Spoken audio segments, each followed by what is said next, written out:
প্রিয় ভিউয়ার্স, এই তো 10 মিনিট আগে আমি একটি ভিডিও পোস্ট করেছিলাম। রাজশাহীর আবহাওয়ার কিছু চিত্র তুলে ধরার চেষ্টা করেছিলাম। রাজশাহীকে মেঘে মেঘাচ্ছন্ন বৃষ্টি, প্রচুর মুষলধারে বৃষ্টি হলো, দিয়ে আল্লাহ তার বান্দাদের শীতল করে দিয়েছিল। আর পরক্ষণেই 20 মিনিট যেতে না যেতেই আল্লাহ সেই নিয়ামত আবার সেই সূর্য উদিত হলো। আকাশের সূর্য, এটাই হলো আল্লাহর নিয়ামত। আল্লাহ বান্দাদের ভালো বানানোর জন্য যেটা করা দরকার সেটাই করে। তার আমি রাজশাহীর কিছু চিত্র পুনরায় তুলে ধরার চেষ্টা করলাম।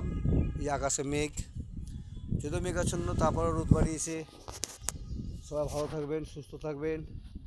আমি রাজশাহীর আবহাওয়া কিছুটা তুলে ধরার চেষ্টা করলাম।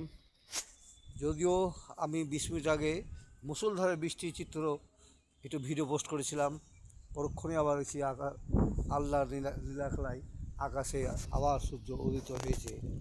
তাই আসুন সবাই সবার জন্য দোয়া করি, সবাই ভালো থাকবেন, সুস্থ থাকবেন। আল্লাহ হাফেজ।